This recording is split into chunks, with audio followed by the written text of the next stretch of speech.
Oi, pessoal, tudo bem com vocês? Meu nome é Ana Paula, eu sou aluna de enfermagem aqui pela UFMG e faço iniciação científica na área de genética pelo laboratório coordenado pela professora Diana Bahia, o Laboratório de Sinalização Celular de Patógenos, do Departamento de Genética, Ecologia e Evolução do ICB.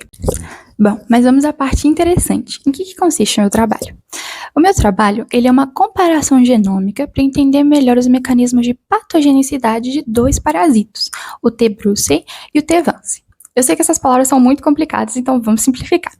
Primeiro, o que é um genoma? Bom, o genoma são todas as informações genéticas que um ser vivo contém. Então, nós seres humanos temos um genoma, os animais têm um genoma, plantas, seres microscópicos, como é o meu caso, e os parasitos, né? Eles também têm um genoma. Então, por menor que esse ser vivo seja, ele vai ter um genoma. Isso é muito legal. Mas, para que serve esse genoma? Bom, a gente tem que pensar no genoma como se ele fosse um livro de receitas. Esse livro, ele tem páginas e nessas páginas tem receitas. Essas receitas, elas nos ensinam a fazer algumas coisas. Agora, aplicando para a área de genética.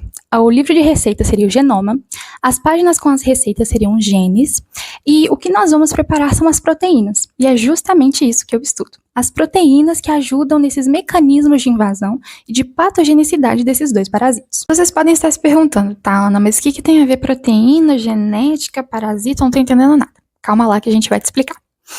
Bom, tanto o Trypanosoma brucei quanto o Trypanosoma evansi, eles são antigos conhecidos da medicina atual, porque eles causam doenças muito graves, muito sérias, que podem levar a óbito se não são tratadas. E elas são causadas em seres humanos e em animais. Mas é aí que veio o start para a nossa pesquisa. Algumas pesquisas genômicas foram feitas e elas compararam o genoma do Trypanosoma brucei com o do Trypanosoma evansi. Ou seja, foram comparados aqueles dois livros de receita que eu falei, lembra? O que essas pesquisas concluíram? Que ao comparar esses dois livros de receita, o Trypanosoma brucei e o Trypanosoma evansi, eles têm entre si uma similaridade genômica de cerca de 95%. E aí você pode me perguntar, tá, mas o que isso quer dizer? Quer dizer que eles são praticamente idênticos. Mas é aí que entramos nós. Apesar de eles serem praticamente idênticos, existe uma coisa muito diferente entre o Trypanosoma brucei e o evansi, que é o que e em quem eles causam. Enquanto o Trypanosoma brucei causa uma doença conhecida como doença africana do sono e é causada apenas em seres humanos, o Trypanosoma evansi causa uma doença popularmente conhecida como surra e é apenas em animais, especialmente os equinos e os bovinos. Então, é aí que veio a nossa pesquisa. Nós queremos entender por que de um preferir invadir somente seres humanos e o outro preferir invadir somente animais. Bom, então vocês se lembram do livro de receitas, né, o genoma. E quais são os produtos finais dessas receitas? São as proteínas. E é justamente aí que o nosso laboratório entra. Por meio de ferramentas de biotecnologia, como a bioinformática e tecnologias de biomolecular, nós conseguimos fazer algumas predições em relação às proteínas desses parasitos. E é importante nós entendermos algumas coisas. Existem várias classes de proteínas, mas, no nosso caso, no caso do nosso trabalho, nós focamos apenas em duas classes. As proteínas transmembranas e as proteínas secretadas. As proteínas transmembranas são proteínas que vão ficar acopladas, ancoradas na membrana celular, enquanto as proteínas secretadas, como o próprio nome já fala, elas vão ser enviadas para fora dessa célula.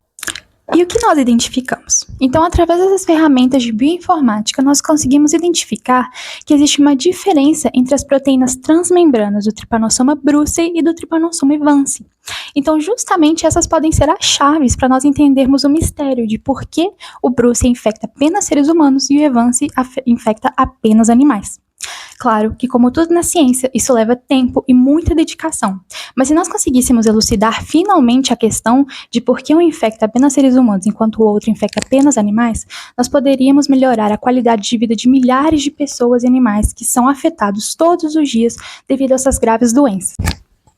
Bom, chegamos ao fim da apresentação. Muito obrigada por assistir até aqui. Esse é meu trabalho, porque eu faço IC. E você?